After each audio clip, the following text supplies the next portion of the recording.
देखा desserts and mountains में adaptation. Now हम देखेंगे ग्रासलैंड्स, जो घास वाली जमीन होती है वहाँ पे जो एनिमल सर्वाइव करते हैं या प्लांट सर्वाइव करते हैं, उनमें एडेप्टेशन कैसे होता है। A lion lives in a forest or a grassland and it is a strong animal that can hunt and kill animals like deer। तो जो लायन है वो ग्रासलैंड्स पे या तो ग्राउंड में रहता है, फॉरेस्ट में रहता है, तो वो जो एक सबसे ज्यादा स्ट्रॉन्ग एनिमल है, यानी कि वो जो डियर है या तो दूसरे एनिमल्स है छोटे, उनको हंट करके किल करके वो खा सकता है। Look at the picture of a lion and that of a deer. दोनों का पिक्चर देख सकते हो figure 9.8। How are the eyes placed in the face for this two animals, यानी दोनों की जो आंखें हैं वो कैसे प्लेस की गई है। Lions have long close in their front legs that can be withdrawn inside the toss.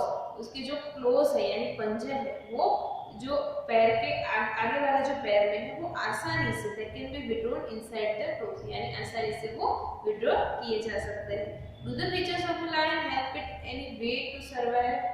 Yes, उसके जो फीचर्स है उसको सर्वाइव करने के लिए हेल्प करते हैं। कैसे? It is light brown colour helps it to hide in dry grasslands when it hunts for pray.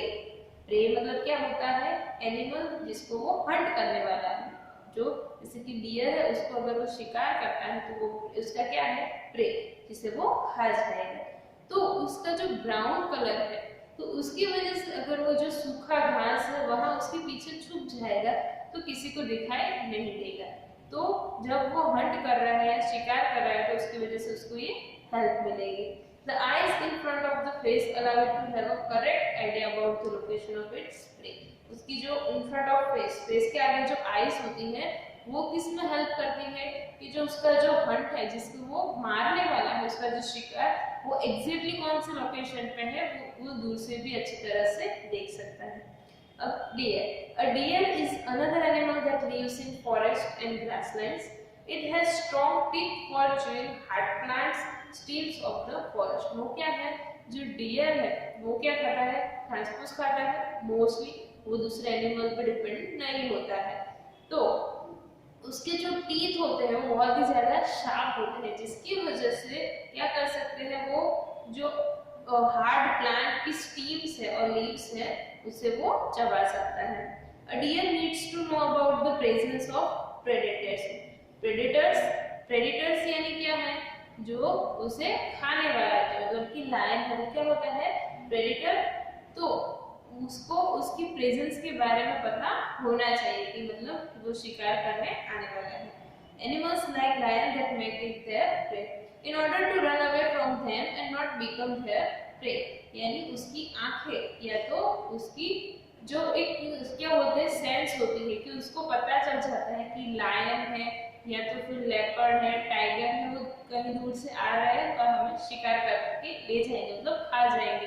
तो उससे बचने के लिए कैसे भागना है उनकी ये सेंस स्पेशल होती है। It has long ears to hear movements of predation, यानी कि उनके जो उनके जो ईयर है वो इतने लंबे होते हैं कि बहुत दूर से भी कोई मूवमेंट कर रहा है तो उनको सुनाई देगा। तो क्या पता चल जाएगा कि कोई आ रहा है तो वो फटाफट से भाग जाएंगे। The eyes on the side of its head allow it to look in all direction for danger। उनकी जो साइड में जो आईज होती है तो उसकी वजह से वो सारे डायरेक्शन में देख सकते हैं। The speed of the deer helps them to run away from the predators। यानी कि जो उनकी भागने की जो स्पीड होती है उसकी वजह से भी वो बच सकते हैं। तो अगर ये सारे एडेप्टेशन वो नहीं कर पाएंगे तो क्या हो जाएगा? वो लायन या तो दूसरे जो एनिमल्स है उनका प्रे बन जाएंगे। तो लायन के कुछ स्पेशल फीचर्स है, वैसे डियर के भी कुछ स्पेशल फीचर है, तो दोनों इन फीचर्स की वजह से वहां पे एडेप्टेशन कर सकते हैं। There are many other features of a lion, a deer or other animals and plants that help them to survive in their habitat। Now some aquatic habitats। अभी हमने पढ़ा टेरेस्ट्रियल, अब पढ़ेंगे aquatic। ओशंस यानी समुद्र। We already discussed how fish are adapted to live in the sea। Many other sea animals have streamlined bodies to help them move easily in water। उनके पास मछली की जो बॉडी होती है वो कितनी स्ट्रीमलाइन, अगर हमारी तरह उनकी बॉडी होती है, लाइन की तरह उनकी बॉडी होती तो वो तैर नहीं सकती। तो मछली की तरह ही दूसरे जो एनिमल्स है जो वाटर में रहते हैं उनकी भी बॉडी कैसी होती है, स्ट्रीमलाइन, यानी आसानी से वो वाटर में है वो सर्वाइव कर पाए। There are some sea animals like squids and octopus which do not have this streamline shape. They stay deeper in the ocean. यानी ये जो दोनों एनिमल है उनकी बॉडी स्ट्रीमलाइन नहीं होती है, तो वो कैसे सर्वाइव करते हैं, वो डीप ओशन में, मतलब अंदर की जगह। They stay deeper in the ocean near the silt and catch any prey that moves towards them. यानी वो मोस्टली एक जगह पे ही रहते हैं नीचे की तरफ, और जो भी उनके आजू बाजू शिकार आ रहा है, मतलब प्रे मिलता है तो उसे खा के अपना सर्वाइवल कर लेते हैं। However, when they move in water, they make their body shape streamline. यानी जब वो मूव करते हैं तो उनकी बॉडी का शेप क्या हो जाता है, streamline. These animals have gills to help them use oxygen dissolved in water. तो वो ब्रीदिंग कैसे करते हैं, उनकी जो गिल्स होती है वो हेल्प करती है उनको वाटर में डिसॉल्व किया हुआ वो ऑक्सीजन है वो इनहेल करने के लिए। There are some sea animals like dolphins and whales that do not have gills. उनमें गिल्स नहीं होते, उनमें क्या होता है, they breathe in air through nostrils और blowholes, यानी humans की तरह ही nostril और blowholes होते हैं that are located on the upper parts of their heads. This allows them to breathe in air when they swim near the surface of water. यानी जब वो वाटर के नियर सरफेस के नियर जब swim करते हैं तब बाहर आके वो अपना ब्रीथिंग कर सकते हैं। They can stay inside the water for a long time without breathing. यानी जो व्हेल और डॉल्फिन होती है वो फिश की तरह ब्रीथ नहीं करती, मतलब कि जो पानी में डिसॉल्व किया हुआ वाटर है उसे ऑक्सीजन नहीं ले सकती है, यानी अंडर वाटर ब्रीथिंग नहीं होता है। वो क्या करती है, एक बार ऊपर आके वाटर में जो समुद्र में जैसे कि रहती है तो ऊपर की साइड आके एटमॉस्फेयर में से ऑक्सीजन है वो ब्रीथ कर लेगी, फिर पानी में चली जाएगी, वो बहुत टाइम तक बिना ब्रीदिंग किए रह सकती। जब फिर से उसको ब्रीदिंग की रिक्वायरमेंट होगी तो वो फिर से सरफेस पे आ जाएगी और एटमॉस्फेयर में से ऑक्सीजन है वो उसको ब्रीथ कर लेगी। They come out to the surface from time to time to breathe in air. Did you ever see this interesting activity of dolphins in television programs or films on ocean life? तो आपने TV में देखा होगा कि जो dolphins या तो Wales है वो बारी-बारी बाहर आती है, अंदर जाती है। Now ponds and lakes. जो ponds है और lakes है वहाँ पर adaptation कैसे होता है? Have you seen plants growing in ponds, lakes, rivers and even some drains? यानी ये जो rivers है, lakes है वहाँ पर आपने कभी plants देखे हैं? Go on a field trip to a nearby pond if possible and try to observe the kinds of plants that are seen there. Observe the leaves, stems and roots of this plant. तो जो normal land पे उगने वाले या तो desert पे उगने वाले जो प्लांट्स होते हैं उससे जो पॉन्ड्स वाले प्लांट है उनका स्ट्रक्चर थोड़ा डिफरेंट होता है। Some of these plants have their roots fixed in the soil below the water. जैसे फिगर 9.9 में आप देख सकते हो, किसी के जो रूट है वो किसमें सॉइल में फिक्स किए हुए होते हैं, तो जो रूट्स है वो बहुत ही लंबे होते हैं। In terrestrial plants, roots normally play a very important role in the absorption of nutrients and water from the soil. However, in aquatic plants, roots are much reduced in size and their main function is to hold the plant in place. यानी कि mostly जो terrestrial plants होते हैं उसमें क्या होता है, जो रूट होते हैं वो मिट्टी में से पानी और दूसरा जो न्यूट्रिएंट्स है वो एब्जॉर्ब करके सारी ब्रांचेस के थ्रू सभी पार्ट्स में पहुंचाते हैं। लेकिन जो एक्वेटिक प्लांट्स होते हैं वो आधे तो पानी में ही होते हैं, तो सारी जगहों से उनको पानी या तो न्यूट्रिएंट्स मिल जाते हैं। तो उनके जो कुछ प्लांट्स होते हैं उनके जो रूट्स होते हैं बिल्कुल छोटे साइज के होते हैं, यानी सिर्फ क्या हो सकता है उनको कि वो वहाँ पे स्टैंड कर पाए, इसलिए हेल्प करते हैं। The stem of these plants are long, hollow and light. ये जो स्टीम है वो बहुत ही हल्की, hollow और क्या होती है, लंबी होती है। The stems grow up to the surface of water while the leaves and flowers float on the surface of water. जो स्टीम है वो नीचे से निकलकर पानी में से सरफेस तक जाती है और जो फ्लावर्स है या तो लीव्स है वो पानी के ऊपर होते हैं। Some aquatic plants are submerged in water. All parts of such plants are under water.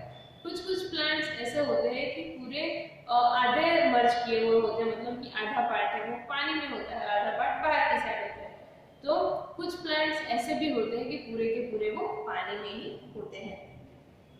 Some of these plants have narrow and thin ribbon-like leaves.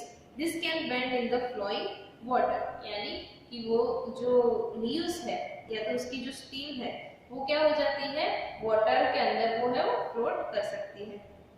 In some submerged plants, leaves are often highly divided, through which the water can easily flow without damaging them. जो leaves से बिल्कुल बहुत ही ज्यादा divide किए हुए होते हैं, यानी जो पानी है उसको रोक नहीं सकता, मतलब इजीली जो पानी है वो उसमें से बह जाएगा, उनको डैमेज करेंगे नहीं। Frogs usually live in ponds. Frogs can stay both inside the water as well as move on land. Frogs ऐसे एनिमल्स है जो क्या कर सकते हैं, पानी के बाहर भी जिंदा रह सकते हैं और पानी के अंदर भी जिंदा रह सकते हैं।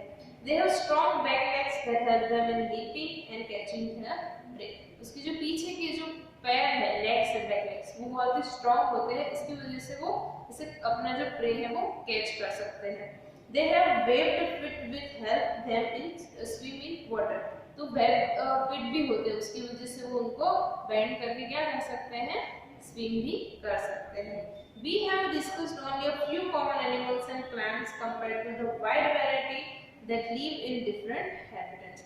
अभी तो हमने सिर्फ मतलब कुछ प्लांट्स और फ्रॉग यानी कुछ एनिमल्स के बारे में ही पता, लेकिन जो पॉन्ड्स है या तो फिर दूसरे हैबिटेट्स है जैसे कि माउंटेन है, ओशन है, फॉरेस्ट, वहाँ पे कितने सारे एनिमल्स और प्लांट्स है, सभी का एडेप्टेशन है वो डिफरेंट होता है। तो यहाँ तो हमने सिर्फ थोड़ा ही पढ़ा है। You may have also noticed that very wide variety of plants around you when you prepared a herbarium as part of the suggested activities in chapter 7. Imagine the kind of variety that you could see in a herbarium of leaves, plants from all regions of earth. यानी अगर आप घर पे ही आपके पास अगर 6-7 plant होंगे तो उनमें भी उनका भी एडेप्टेशन अलग-अलग होगा, उनका स्ट्रक्चर है वो भी डिफरेंट होगा। तो ये जो है ग्रेट वैरायटी है प्लांट्स और एनिमल्स में। अगर आप पूरे अर्थ का देखोगे तो वो बहुत ही ज्यादा है। तो अभी तक हमने ये पढ़ा हैबिटेट्स और अडैप्टेशन के बारे में। अब जो कुछ लिविंग ऑर्गेनिजम्स हैं उनकी कैरेक्टरिस्टिक्स क्या होती हैं उसके बारे में हमें पढ़ना है। We went on a journey through different habitats and discussed many plants and animals in activity 1. We listed objects, plants and animals found in different surroundings. Suppose we stop a while and think which examples in our list are living. यानी कि जितने भी objects है, plants है, animals है, सब हम देखें तो इसमें से लिविंग कौन से है, यानी ऐसे कौन से फीचर्स है या कैरेक्टरिस्टिक्स है या कोई ये जो स्पेशल फीचर है जो ये बताती है कि कोई भी ऑब्जेक्ट है वो लिविंग है कि नॉन लिविंग है। Let us think of example from a forest. Trees, creepers, small and big animals, birds, snakes, insects, rocks, soil, water, air, dry leaves, dead animals, mushrooms, moss, maybe only some of the objects that are present in the forest. यानी ये जो सारे object आपको forest में मिलेंगे। Which of them are living? यानी ये सारे लिविंग है, सारे जिंदा है? नहीं, सभी है वो लिविंग नहीं है, कुछ है वो नॉन लिविंग भी है। Think of objects that you can see around you at this moment. अगर आप अपने आजू-बाजू कुछ देखोगे, बहुत सारे जो ऑब्जेक्ट्स हैं, तो अगर वो नोटिस करोगे तो आपको बहुत सारे दिखाई देंगे, लेकिन सारे हैं वो लिविंग नहीं होते हैं। In some cases, it is easy for us to know. For example, we know that objects like chair or table are not alive. Pehli was reading the rhyme from Complete Nonsense written by Edward Lear. यानी कि यहाँ पे अगर आप normal कुछ ऐसी चीजें जैसे कि टेबल है, चेयर है, आपको आसानी से पता चल सकता है कि वो तो क्या है, नॉन लिविंग है। Chair, table, stone or coin are not alive. Similarly, we do know that we are alive and so are all the people of the world. यानी कि हमें ये पता है कि जो मनुष्य होते हैं, ह्यूमंस होते हैं, हम और दूसरे वो सारे क्या होते हैं, alive होते हैं। We also see animals around us that are so full of life, जैसे कि dogs, cats, monkeys, squirrel, insect और दूसरे animals, वो सारे भी क्या है, alive है। How do we know that something is living? यानी कि कैसे पता चलेगा कि ये living है कि non living? Often it is not so easy to decide. We are told that plants are living, but they do not move like a dog or a pigeon. यानी कि हमें ऐसा बताया गया है कि plants है वो living है, पर कैसे? क्योंकि हम या दूसरे एनिमल्स है वो सब मूव करते हैं, बोलते हैं, लेकिन प्लांट्स को मूव भी नहीं करते हैं, बोल भी नहीं रहे, तो फिर भी वो कैसे लिविंग होते हैं? फिर ऑन द अदर हैंड अगर हम ऐसा बताए कि चलो जो मूव करता है, जो चलता है वो लिविंग होता है, लेकिन जैसे कि कार, बस वो भी तो चलती है ना, can move still we consider them as non living, यानी कि फिर भी हम उसे क्या समझते हैं, नॉन लिविंग समझते हैं। Plants and animals appear to grow in size with time. Plants, दूसरे एनिमल्स और ह्यूमन सब क्या करते हैं, टाइम के अकॉर्डिंग ग्रो करते हैं, फिर क्योंकि वो लिविंग है तो हम क्या बोलेंगे कि जो ग्रो करता है वो लिविंग है। Does it mean that clouds are living, यानी क्लाउड्स है वो भी बड़े होते हैं ना, हम क्या बोल सकते हैं कि क्लाउड्स है वो लिविंग है? No. So how does one distinguish between living and non-living things? Do living things have some common characteristics that make them very different from the non-living? यानी कि जो नॉन लिविंग और लिविंग ऑब्जेक्ट्स हैं उनमें कुछ ऐसे similarities हो, मतलब स्पेशलिटी है, स्पेशल फीचर है जिससे हम ये साबित कर सकते हैं कि नहीं ये लिविंग है और नॉन लिविंग है। तो इसके पीछे हमें बहुत सारे ऐसे कैरेक्टरिस्टिक्स दी गई है, जैसे कि हम रेस्पायर करते हैं, ब्रीदिंग करते हैं, ईटिंग करते हैं, रिप्रोडक्शन होता है। तो जो लिविंग ऑर्गेनिजम्स हैं उनके क्या स्पेशल फीचर्स है जिसकी वजह से हम ये डिसाइड कर सकते हैं कि कोई भी ऑब्जेक्ट है वो लिविंग है या नॉन लिविंग। तो इन सब के बारे में हम नेक्स्ट लेक्चर में पढ़ेंगे। तो आई होप यहाँ तक एडेप्टेशन और कुछ कैरेक्टरिस्टिक जो रिक्वायर है हमें कि नॉन लिविंग और लिविंग में कैसे डिफरेंस करना है वो हमने पढ़ा था, आपको ये समझ में आ गया होगा। Thank you.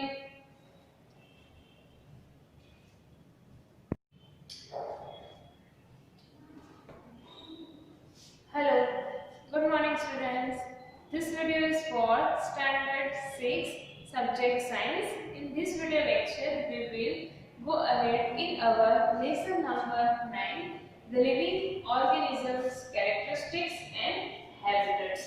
तो जो आगे का लेक्चर था उसमें हमने पढ़ा था कि हैबिटेट क्या होते हैं, जो अलग अलग लिविंग ऑर्गेनिजम्स हैं वो उनकी स्पेशल कैरेक्टरिस्टिक्स क्या होती हैं। तो लास्ट में हमने जो 2 पॉइंट पढ़े थे क्या थे, biotic components and abiotic components. Biotic components मतलब क्या होते हैं कि जो लिविंग थिंग्स है, यानी कि अर्थ पे जितने भी लिविंग थिंग्स है जैसे कि एनिमल्स, बर्ड्स, प्लांट्स, तो वो सब किस में आते हैं, बायोटिक कंपोनेंट्स में। और जो लिविंग नहीं है मतलब कि नॉन लिविंग है जैसे कि माउंटेन, रिवर्स, तो वो किस में आते हैं, वो अबायोटिक कंपोनेंट्स में आते हैं। नाउ अब आगे हम बढ़ेंगे a journey through different habitats.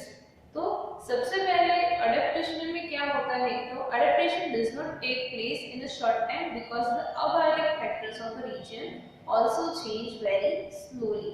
Adaptation मतलब क्या होता है कि कोई स्पेशल फीचर्स मतलब कि स्पेशल टाइप के, जैसे कि मछली है तो मछली किस में रह सकती है, वो पानी में नहीं रह सकती, क्यों, क्योंकि उसका जो बायोटिक फैक्टर यानी उसकी बॉडी का स्ट्रक्चर और सामने जो अबायोटिक फैक्टर्स यानी कि वाटर है तो दोनों है उसके साथ उसका क्या हो चुका है, वो एक कनेक्शन हो चुका है। तो शॉर्ट टाइम में दोनों में कोई भी चेंज नहीं हो सकता, यानी कि अडेप्टेशन हो सकता है लेकिन बहुत लॉन्ग टाइम तक रहने के बाद ही। Those organisms which cannot adapt to this changes die and only the adapted ones survive.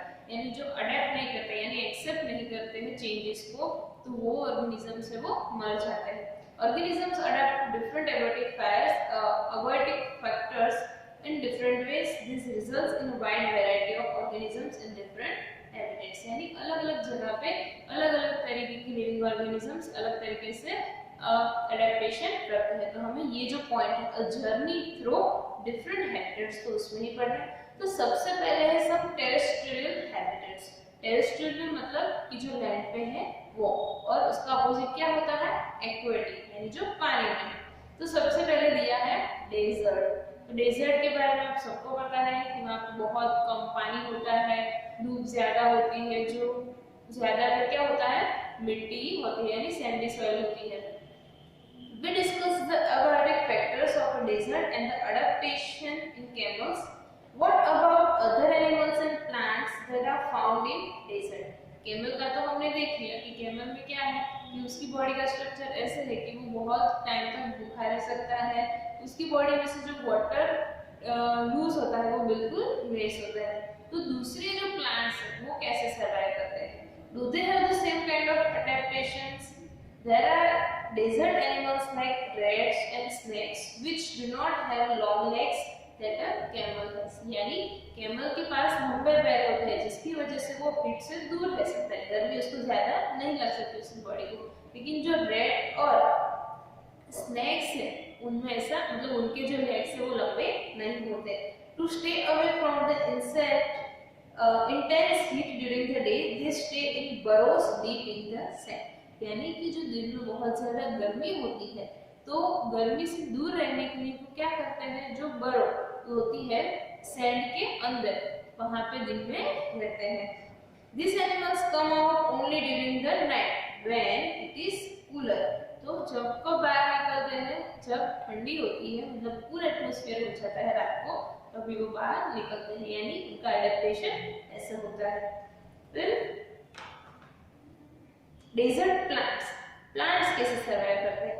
Desert plants lose very little water through transpiration. Transpiration में हर एक प्लांट्स है वो वाटर लूज करता है, लेकिन जो डेजर्ट प्लांट है वो बहुत ही कम, क्योंकि वहां पे वाटर है ही नहीं इसलिए। The leaves in desert plants are either absent, very small, or they are in the forms of spines. आप फिगर में देख सकते हो कि उसके लीव्स कैसे, या तो लीव्स होते ही नहीं है, होते हैं तो बिल्कुल छोटे छोटे और पतले होते हैं, या तो जो वाइन्स होती है उसकी जैसे होते हैं, जैसे यहाँ पे आपको फिगर में दिखाई दे रहा है। This helps, spines की तरह होते हैं। This helps in reducing loss of water from the leaves through transpiration. Transpiration किसमें होता है? लीव्स में, लेकिन जब लीव्स ही नहीं है तो ट्रांसपिरेशन बिल्कुल ही कम होगा। The leaf-like structure you see in a cactus is in fact its stem. आप जो कैक्टस का प्लांट देख रहे हो उसमें जो उसकी लीव्स दिखा रहे हो वो एक्चुअली में लीव्स नहीं होते, क्या होता है? उसकी स्टीम होती है। Photosynthesis in this plants is usually carry out by the stems. यानी जब लीव्स नहीं है तो फोटोसिंथेसिस की प्रोसेस किसमें होती है? स्टीम्स में होती है। The steam is also covered with a thick waxy layer which helps to retain water in the tissues of cactus. यानी उसकी जो स्टीम है वो किससे कवर्ड होती है? थिक वैक्सी, एक लेयर होता है थिक वैक्सी। यानी उस जो अगर आप पानी ऐसे ही खुला रखो तो जो सूरज की जो हीट है उसकी वजह से पानी क्या सूख जाता है, लेकिन उस पर ऐसा एक स्ट्रक्चर होता है यानी कि जो स्टीम के अंदर जो भी पानी है वो सूख ना जाए, which helps to retain water in the tissues of cacti. Most desert plants have roots that go very deep into the soil for absorbing water. और ये जो सारे मोस्टली प्लांट्स होते हैं डेजर्ट के, उनके जो रूट है बहुत ही ज्यादा लंबे होते हैं ताकि वो सॉइल के बहुत ही अंदर जाके पानी को एब्जॉर्ब कर सके। तो ये थे desert plants. Now mountain regions. Mountain regions जहाँ बहुत ही ज्यादा ठंड होती है तो वहाँ इससे एडेप्टेशन होता है। These habitats are normally very cold and windy. In some areas, snowfall may take place in winters. पहले तो बहुत ही ठंडा होता है और दूसरा जो विंटर होता है तब स्नोफॉल भी होता है।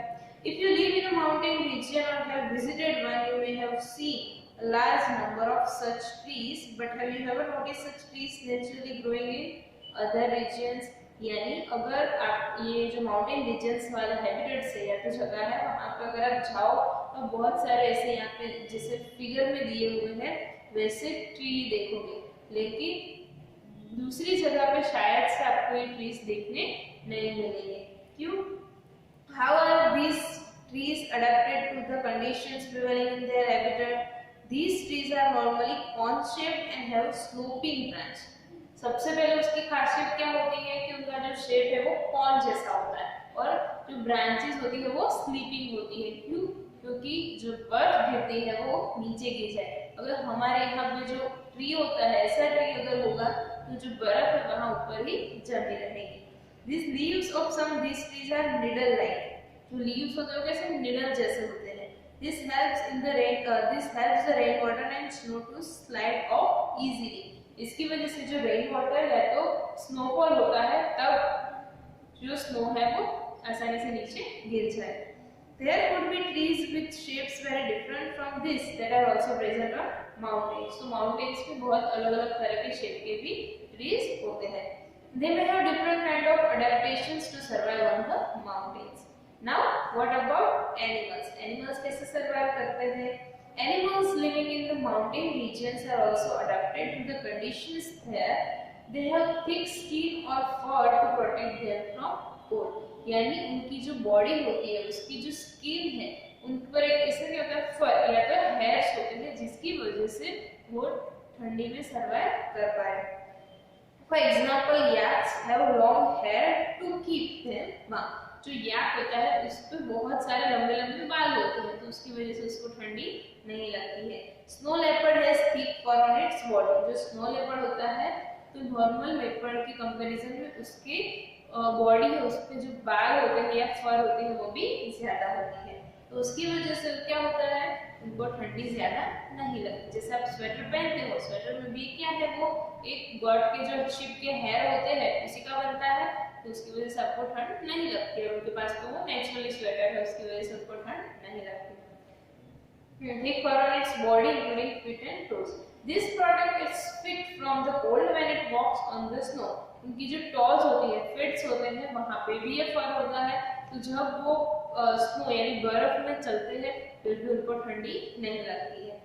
The mountain god has strong hooves for running up the rocky slopes of the mountain. जो gods होती है mountain gods, तो उनके जो hooves, जो पक्के नीचे मतलब कि जो पैर है उसके नीचे जो हम खरी बोलते हैं, एक हार्ड स्ट्रक्चर होता है, तो वो भी क्या होता है, ऐसा होता है स्ट्रॉन्ग, कि इसकी वजह से वो जो रॉकी स्लोप्स ऑफ माउंटेन, जो बहुत पत्थर वाले माउंटेन के स्लोप से वहां पे आसानी से चढ़ सकती है.